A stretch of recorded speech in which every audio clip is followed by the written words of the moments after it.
Welcome back, brothers and sisters. I am Braden. This is Langley Outdoors Academy, the place where we not only talk about what's going on in the gun world, but also how we're going to fix it together. And this is something that you guys are going to want to see. We have got a little bit of a hodgepodge for you. Two stories that are kind of small by themselves, but when tied together, they make for some amazing freedom. And that is what we're going to talk about today. And of course, it's quite obvious. I'm not in a location. I went fishing today, and as you can see, I am now the raccoon tour guide of this freedom train as we go forward. And I look forward to the mockery in the comments because I deserve it, because wow.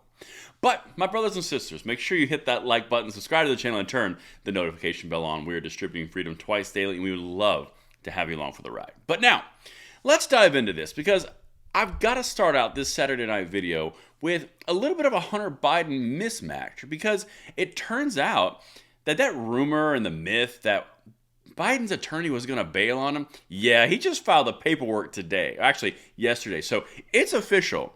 One of Biden's attorneys to get him off the gun charge, of which we covered so tightly on this channel, yeah, he's out the door. Anyway, let's keep going. Everything is linked in the description box below per usual, but listen to what's happening, and then we're going to tie in Smith & Wesson from Tennessee. Stay tuned. All right. Richard Jones, an attorney representing Hunter Biden in his federal gun charge case, filed paperwork Friday to withdraw himself from the matter. So you're losing your case, you're leaning on the Bruen decision, you've got a gun charge, and you're having your attorneys withdraw from the case. Particularly, there's an interesting piece of information I'm about to show you. The first time I've seen this in a news source where they're actually citing the consequences of if Hunter Biden gets convicted. I haven't seen it before. That's why these things are important. Little tiny nuances. That's what all adds up to one big giant cookie of freedom. But let's continue. As you guys know, the president's son had pleaded not guilty to federal gun charges in U.S. District Court for the District of Delaware Tuesday morning after being charged in an indictment stemming from special counsel David Weiss's investigation. You guys know that. But listen to this. Again, this is the last part of the first piece of this. You have not seen them do this yet. They have not come out and said, this could be 25 years, and could be this, and could be this, and all these different penalties. All they've had it focused on is in the indictment. Is he not guilty? Is he guilty? Is there a diversionary charge? Is there something special? Blah, blah, blah, blah, blah. Never mentioned the actual consequences. Check this out.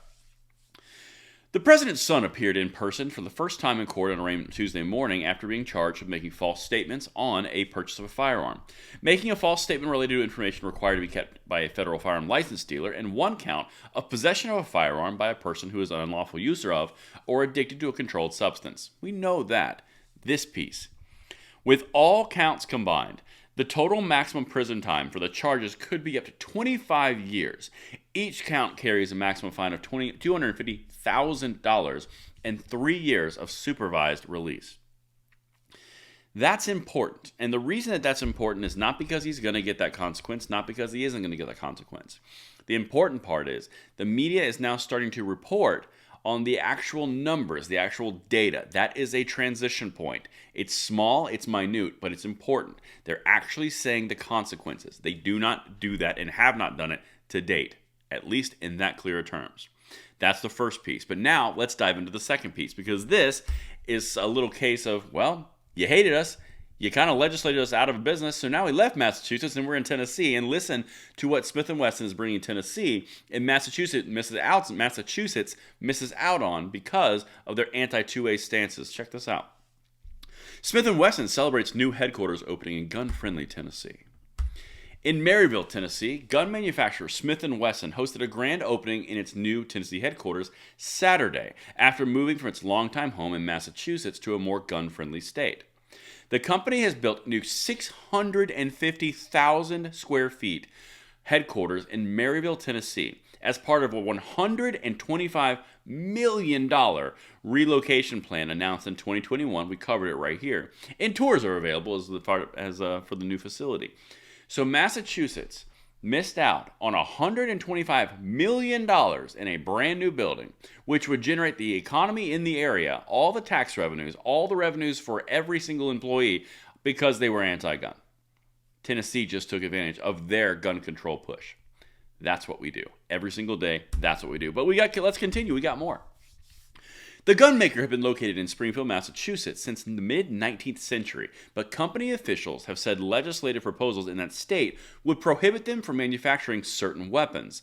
Massachusetts is known to have some of the country's strictest gun laws. They literally legislated out their own tax revenues and their own revenue and their own income for their citizens. Kind of like when AOC said Google can't come to New York, and all the constituents were like, could we please get those jobs? Yeah. Those principles sure are pricey. But now let me show you what they're actually saying. What the CEO, this guy's a boss, by the way, if you caught one of his letters recently. From where I stand, the next 170 years of Smith & Wesson are looking pretty good. It is something special here in Tennessee. He cited a welcoming regulatory environment and close collaboration with the Tennessee state government as a crucial piece of the plan to relocate. The company has said the new facility would create hundreds of jobs. $125 million in a building. Hundreds of jobs. All that revenue that's coming into that state through tax revenue, all of it. Yeah, good job, Massachusetts. That's the power of what we do every single day. Eventually, they pay the consequences whether they like it or not. And that's what I've got for you guys. Let me know what you think in the comments down below, and I will see you on the next one. I'm Braden. See you later.